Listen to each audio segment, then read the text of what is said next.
Homeopathy की पहली medicine जिसको हैनीमैन साहब ने यूज किया, यही कैरेक्टरिस्टिक्स फीचर है। यानी पीरियोडिसिटी इस तरह से है कि सेम डे में आएगा, जैसे सोमवार को आता तो हर सोमवार को आएगा। बेहतरीन लोगों को नमस्कार, सादर प्रणाम। आज इस वीडियो में बात होगी सिंकोना ऑफिसिनालिस की, जिसको शार्ट में चाइना भी बोलते हैं। होम्योपैथी की पहली मेडिसिन जिसको हैनीमैन साहब ने यूज किया, या यूं समझिए कि इसी मेडिसिन ने होम्योपैथी की खोज के लिए दिशा दिखाई। यानी पहली मेडिसिन है सिंकोना ऑफिसिनालिस, जिसको हैनीमैन साहब ने खुद प्रूव किया और इसके बारे में जो कुछ भी क्यूरेटिव इफेक्ट थे उसको पब्लिश किया। यानी बेहतरीन मेडिसिन है, हैनीमैन साहब से लेकर के अब तक यूज की जा रही है। इसी को समझते हैं हम लोग कि इस चाइना में बेसिक कैरेक्टरिस्टिक्स क्या हैं जो कि हम लोग क्यूरेटिव पावर के लिए यूटिलाइज कर सकते हैं बीमारियों को ठीक करने में। तो देखिए, सीधी सी बात यूं समझिए कि कोई एक आदमी जो पहले एकदम फिजिकली और मेंटली एकदम फिट हुआ करता था, यानी रोबस्ट कॉन्स्टिट्यूशन था। यानी जैसे ये मान लीजिए कोई एक आदमी है, इसका कॉन्स्टिट्यूशन मेंटली और फिजिकली एकदम रोबस्ट था। कुछ हुआ इसके साथ, यानी कोई बीमारी हुई, अब ये लीन थिन दुबला पतला हो गया, यानी ब्रोकन डाउन कॉन्स्टिट्यूशन हो गया। कई लोग बोलते हैं कि पहले मैं एकदम फिट था, फिर ऐसा हुआ, एक टर्निंग उनको याद है, ऐसा हुआ, उसके बाद फिर मेरी शरीर कभी बनी ही नहीं। अगर ऐसा है तो उन्हीं सब लोगों के लिए मेडिसिन है चाइना। क्लियर कट लिखा है, देखिए लिखा है वंस रोबस्ट कॉन्स्टिट्यूशन, यानी एक समय में रोबस्ट कॉन्स्टिट्यूशन था, बट नाउ ब्रोकन डाउन। अब शरीर टूट चुकी है, बट नाउ ब्रोकन डाउन। कारण क्या है इसका? कारण कुछ इस तरह से कि हेमरेज, यानी कहीं से एक्सेसिव ब्लीडिंग हुई किसी भी म्यूकस आउटलेट से, चाहे नोज से, चाहे माउथ से, चाहे वेजाइना से, कहीं से भी एक्सेसिव ब्लीडिंग हुई। या फिर लैक्टेशन, कई महिलाएं बोलती हैं कि जब से बच्चा हुआ उसके बाद से ही ये परेशानियां स्टार्ट हो गई और मेरी शरीर खराब हो गई। तो बच्चा होने से शरीर खराब नहीं हुई है, उसके बाद जो बच्चे को दूध पिलाया गया या फिर पीरियड जब होने लगे तो पीरियड में एक्सेसिव ब्लीडिंग होने लगी, तो लैक्टेशन की वजह से, या फिर डायरिया। कुछ लोगों की डायरिया 1-2 महीने तक लगातार चलती रहती है, तो डायरिया की वजह से भी शरीर टूट सकती है। या फिर सपुरेशन, यानी कहीं से लगातार पस का डिस्चार्ज होता रहता है। तो ये सब उसकी शरीर को तोड़ने के लिए रिस्पॉन्सिबल फैक्टर है इसी टाइप के। यानी रोबस्ट कॉन्स्टिट्यूशन को ब्रोकन डाउन कॉन्स्टिट्यूशन बनाने के लिए हेमरेज, यानी कहीं से भी ब्लीडिंग हो रही है एक्सेस मात्रा में, लैक्टेशन, बच्चे को दूध पिलाने की वजह से, या फिर डायरिया, और या फिर सपुरेशन, यही सब फैक्टर हैं जो कि उसके कॉन्स्टिट्यूशन को तोड़ दिए हैं।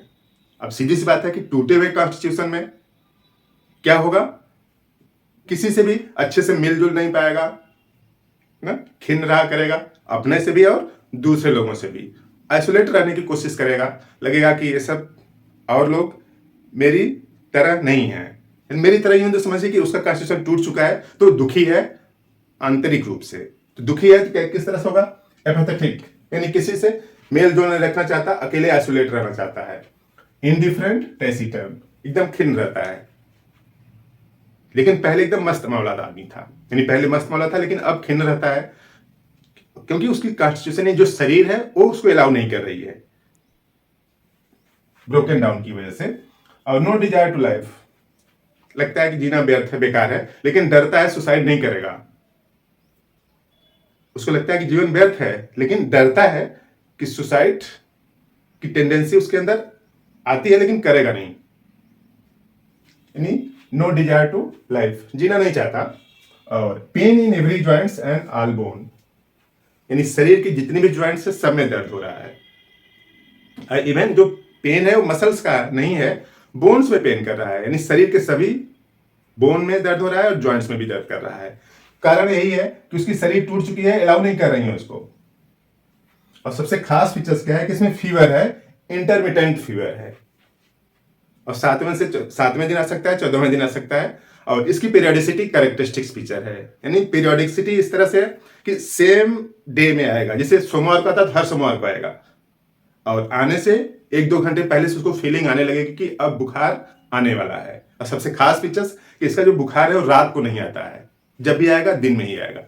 तो never at night fever, never at night, intermittent fever है, एक रेगुलर इंटरवल के बाद आएगा, यानी पीरियडिसिटी कंफर्म है इसमें। पीरियडिक फीवर है, यानी मलेरियल फीवर जैसे पीरियडिक फीवर होता है। तो intermittent fever return at every 7th day या फिर 14th day, never at night. ये नोट करने वाली बात है कि रात को फीवर नहीं हो रहा है, दिन में फीवर है, पीरियडिसिटी है, 7th डे 14वें दिन आ सकता है, 7वें दिन आ सकता है, लेकिन दिन में आएगा, रात में नहीं आएगा।